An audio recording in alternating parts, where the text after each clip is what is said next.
নমস্কার। মুখ্যমন্ত্রীর ভাষণে শুনতেই পারলে যারা যোগ্য নয় অথচ টাকা পেয়েছো তাদের টাকা দিতে হবে। কবে দিতে হবে এবং কাদের এর অন্নপূর্ণা যোজনার টাকা ফেরত দিতে হচ্ছে সমস্তটা বিস্তারিত জানাবো। তো এবং একাধিক জায়গায় নোটিশও এসছে যাতে তারা তাদের টাকা ফেরত দিতে পারে।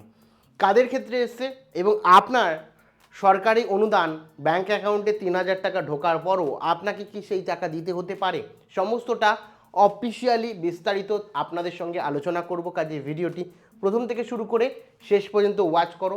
ভিডিওটি ভালো লাগলে অতি অবশ্যই একটি লাইক প্রদান করুন। আমাদের পরিবারের সদস্য না হয়ে থাকলে এই যে কালো রঙের সাবস্ক্রাইব বাটন রয়েছে, সাবস্ক্রাইব বাটনে ক্লিক করে পাশের বেল আইকনে ক্লিক করে অল নোটিফিকেশানে ক্লিক করে রাখুন, যাতে সমস্ত তথ্য সম্পূর্ণ বিনামূল্যে আপনি পেয়ে যেতে পারেন। আর বলে রাখি যে সাবস্ক্রাইব করতে বা বেল আইকনে ক্লিক করতেও কোনো রকম টাকা লাগে না। কাজেই অবশ্যই সাবস্ক্রাইব করে বেল আইকনে ক্লিক করে আমাদের পরিবারের সদস্য হয়ে উঠুন। আপনার কাছে জাস্ট অনুরোধ রইল। এক্ষেত্রে আপনারা এখানে দেখতেই পারেন, এটা আপনাদের মধ্যে অনেকের অন্নপূর্ণা যোজনার ৩,০০০ টাকা যারা ব্যাংকে পেয়েছেন, সত্যি কি তাদের ফেরত দিতে হবে? অ্যাকচুয়াল বাস্তব কি? ভেরিফিকেশন প্রক্রিয়া নিয়ে সোশ্যাল মিডিয়ায় গুজব এবং আসল তথ্যটা বিস্তারিত বলবো যে ৩,০০০ টাকা কাদের দিতে হবে। হ্যাঁ, অ্যাকচুয়ালি রাজ্যের মুখ্যমন্ত্রী কিন্তু প্রথম থেকে একটা কথা বলে এসছেন। আমাদের নতুন নবনির্বাচিত রাজ্যের মুখ্যমন্ত্রী জানিয়েছেন যে প্রত্যেকে যারা যোগ্য তারা টাকা পাবেন, যারা অযোগ্য তারা কোনো মতেই টাকা পাবেন না। কিন্তু দেখা গেছে জুন জুলাই মাসে অনেকে ভুল তথ্য দিয়ে টাকা পেয়েছেন এবং সেই অনুযায়ী যারা যোগ্য হওয়ার পর অযোগ্য হওয়া সত্ত্বেও টাকা পেয়েছেন, সুবিধা নিয়েছেন ভুল ইনফরমেশনের কারণে এবং তাদের ভেরিফিকেশন হয়নি, কোনো কারণে অ্যাকাউন্টে টাকা যাচ্ছে, তাদের টাকা অযোগ্য প্রমাণিত হলে ফেরত দিতে হবে। তো কারা অযোগ্য প্রমাণিত হবে যদি আমরা বুঝতে পারি, তাহলেই কিন্তু তারা বুঝতে পারবো যারা টাকা পেয়েছেন তাদের ফেরত দিতে হবে। কি কি বিষয় এখানে উল্লেখ আছে পরিষ্কারভাবে বলে রাখি। অযৌতুক আতঙ্কিত হবেন না। প্রথমে বলি, যাচাইকরণের মূল উদ্দেশ্য জানুন। নারী এবং শিশু কল্যাণ মন্ত্রী অগ্নিমিত্রা পালের বক্তব্য অনুযায়ী এই প্রকল্পে শুধুমাত্র প্রকৃত যোগ্যদের কাছেই পৌঁছানোর লক্ষ্য সরকারের। যেখানে এখান থেকে মানে এই যারা আবেদন করেছে তাদের থেকে ছেকে যারা মানে অ্যাকচুয়ালি যোগ্য নয় বা যাদের প্রয়োজন নয় তাদেরকে না দিয়ে যাদের প্রয়োজন তাদের প্রতি মাসে সরকারি তহবিল থেকে মাসিক ৩,০০০ টাকা করে দেওয়ার কথাই বলেছেন। ভুয়ো আবেদনকারী যারা ভুল বা জাল তথ্য দিয়ে টাকা নিয়েছেন তাদেরকে চিহ্নিত করা হয় বলছে সরকার। যোগ্যদের অধিকার রক্ষা, সরকারি তহবিলের অপচয় রোধ করে প্রকৃত প্রাপকদেরই টাকা সুনির্দিষ্ট করা। একই সাথে স্বচ্ছতা বজায় রাখা। আন্ডার ইনকোয়ারি স্ট্যাটাস মানেই বাতিল নয়, যা একটি রুটিন প্রক্রিয়া। এটি একটা রুটিন প্রক্রিয়া যার মাধ্যমে কিন্তু আন্ডার ইনকোয়ারি থেকে অ্যাপ্রুভ হবে এবং আপনি টাকা পাবেন এবং হয়তো বা আপনার অ্যাপ্লিকেশন চিরতরে কিন্তু রিজেক্টও হয়ে যেতে পারে, পার্মানেন্ট রিজেক্টও হয়ে যেতে পারে। এখানে কিভাবে চলছে ভেরিফিকেশন বা যাচাই করুন? হয়তো ডেটা ম্যাচিং, আবেদনের পর দেওয়া তথ্যের সাথে আধার এবং ব্যাংকের অ্যাকাউন্টে সরাসরি ডেটা মিলিয়ে দেখা হচ্ছে আপনি যা দিয়েছেন সব ঠিক আছে কিনা। তারপরে ফিল্ড ভেরিফিকেশন হচ্ছে, আধিকারিকরা সরাসরি আপনাকে ফোন কলের মাধ্যমে অফিসে ডেকে বা বাড়ি বাড়ি গিয়ে তথ্য যাচাই করছে। এখন বেশিরভাগ ক্ষেত্রেই এত মানে কমপ্লিকেটেড হয়েছে, এত মানুষের আন্ডার ইনকোয়ারি রয়েছে, সেই কারণে কিন্তু বেশিরভাগ ক্ষেত্রেই কি হচ্ছে, বেশিরভাগ ক্ষেত্রেই ফোন কলের মাধ্যমে আপনাকে কল করা হচ্ছে, বলছে আপনার বাড়িতে তথ্য জানা হচ্ছে, ভেরিফিকেশান হচ্ছে, বা অনেকের ক্ষেত্রে কি হচ্ছে যে ফোন করে বাড়িতে আসা হচ্ছে। বেশিরভাগ ক্ষেত্রে ফোন কলেও কিন্তু ভেরিফিকেশান হচ্ছে, তো সেই কারণে ফোনটা কিন্তু অবশ্যই খোলা রাখুন। তারপরে হচ্ছে চূড়ান্ত সিদ্ধান্ত, সব তথ্য যদি ঠিক থাকে অ্যাপ্রুভাল নচিত বাতিলের তালিকা। যাচাই চলবে ৩০শে আগস্ট পর্যন্ত। রাজ্যের মাননীয় মুখ্যমন্ত্রী শুভেন্দু অধিকারীর বক্তব্যে উঠে এসছে যে আগস্ট মাসের ৩০ তারিখ পর্যন্ত এই ভেরিফিকেশন চলবে। এর মধ্যে যে কোনো সময়ে আপনার কিন্তু চূড়ান্ত সিদ্ধান্ত দিতে পারে, হয়তো পার্মানেন্ট রিজেক্ট দিতে পারে বা অ্যাপ্রুভালও দিতে পারে। ঠিক আছে, এবার বলে রাখি কারা এই প্রকল্পের জন্য সম্পূর্ণ অযোগ্য।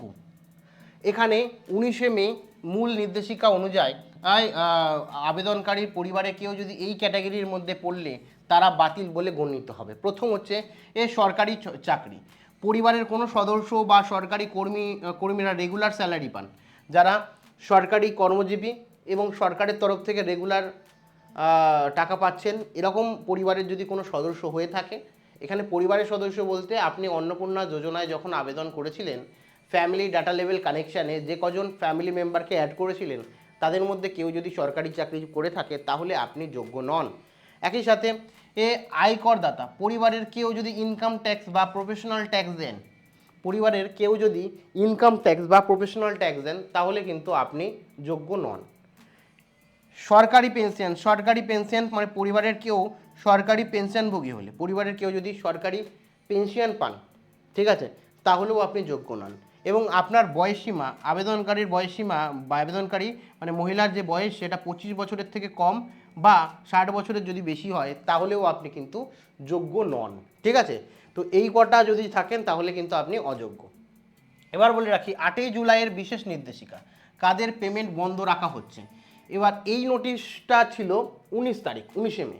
19শে মের পর জুলাই মাসের 8 তারিখ আবার নতুন মিটিংয়ের পর বৈঠক আছে। সেই নির্দেশিকা অনুযায়ী কি হচ্ছে, একাধিক কর্মীদের আবেদন আপাতত বাতিল না স্থগিত রাখা হয়েছে। এরা জুন জুলাইয়ে টাকা পেয়ে থাকলেও তবুও তারা বর্তমানে অযোগ্য বলে চিহ্নিত হয়েছে।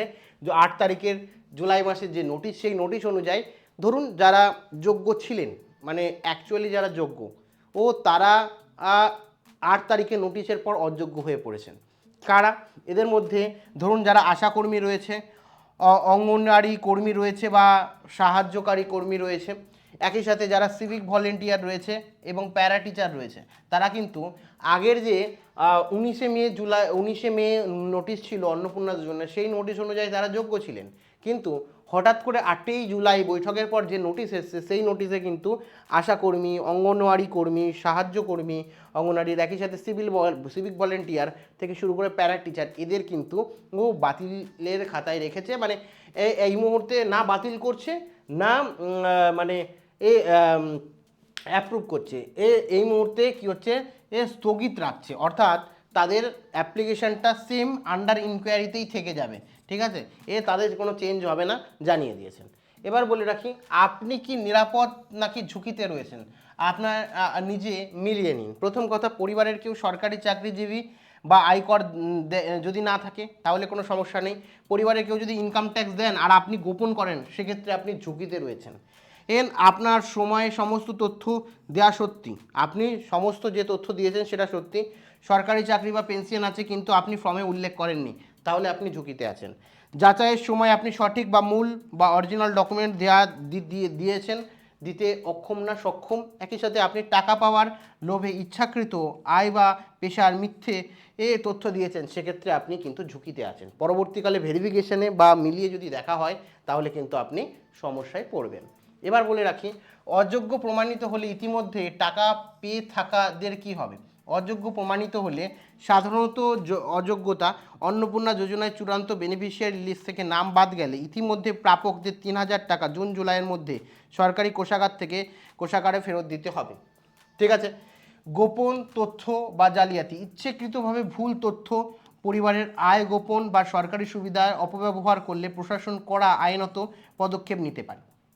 প্রথম কথা, যদি দেখেন আপনি অযোগ্য প্রমাণিত হন এবং ধরুন আগে পেয়েছিলেন, বিশেষ করে দেখুন এখন আশাকর্মী যারা আছে বা এরা রয়েছে, যারা অ্যাকচুয়ালভাবে অযোগ্য, সরকার যদি বলে আপনি অযোগ্য মানে পার্মানেন্ট বাতিল করে দেয়, এবং আপনি যদি টাকা পেয়ে থাকেন, ঠিক আছে, তাহলে আপনাকে টাকাটা সরকারের কাছেই আবার ফিরিয়ে দিতে হবে।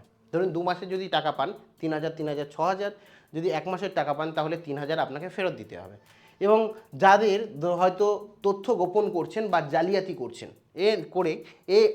আপনি টাকা পাওয়ার জন্য ভুল তথ্য দিয়েছেন ইচ্ছাকৃত, তাহলে আপনার বিরুদ্ধে আইনত ব্যবস্থা নেওয়া হতে পারে, এটাই জানাচ্ছে সরকার।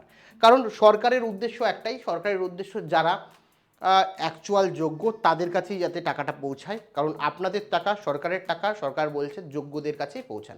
এবার সরকারের নজরে কারা যোগ্য কারা অযোগ্য সেটা আপনার ভেরিফিকেশনেই বোঝা যাবে। এবার বলে রাখি যে গুজব থেকে একটু দূরে থাকুন। আগস্ট মাসে ডেডলাইন, যে এই আগস্ট মাসে আপনার সরকারে টাকা ফেরত দেওয়া চূড়ান্ত সময়সীমা ঘোষণা করেনি। ফর্ম ফিল আপ এবং ভেরিফিকেশনের শেষ তারিখ হচ্ছে 30শে আগস্ট। পুরো আগস্ট মাস জুড়ে কেবলমাত্র যাচাই আগস্ট মাস হচ্ছে চূড়ান্ত সময় আপনার অ্যাকাউন্টে টাকা ঢোকার আর জন্য। তার আগেই হয়তো আপনি পেয়ে যাবেন, কেউ হয়তো দেরিতে।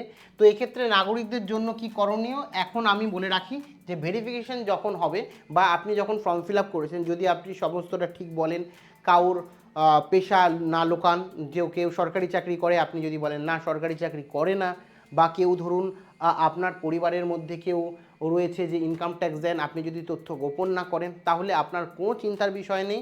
এই আপনি ভেরিফিকেশনের পরে আপনার টাকা আপনার ব্যাংক অ্যাকাউন্টে পেয়ে যাবেন, ঠিক আছে? তো সে নিয়ে কোনো চিন্তার বিষয় নেই। এবার বলে রাখি যে প্রশাসন আপনার পাশেই আছে। প্রশাসন বলছে অন্নপূর্ণা যোজনা 3,000 টাকা মহিলাদের স্বনির্ভর করার জন্য বিশেষ উদ্যোগ।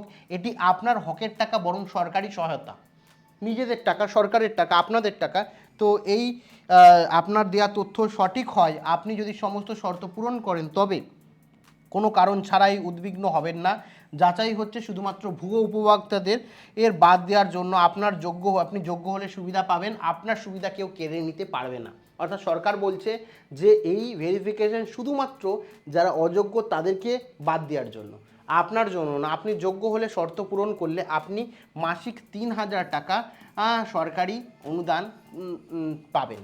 বাদবাকি পুরো বিষয়টা বললাম, সরকার কি জানাচ্ছে এবং কি নোটিফিকেশনে কারা বাদ পড়ছে, সমস্ত কিছু। আপনাদের এই মুহূর্তে দাঁড়িয়ে কি মন্তব্য রয়েছে অবশ্যই কমেন্ট সেকশনে কমেন্ট করে জানাতে ভুলেন না। Thank you.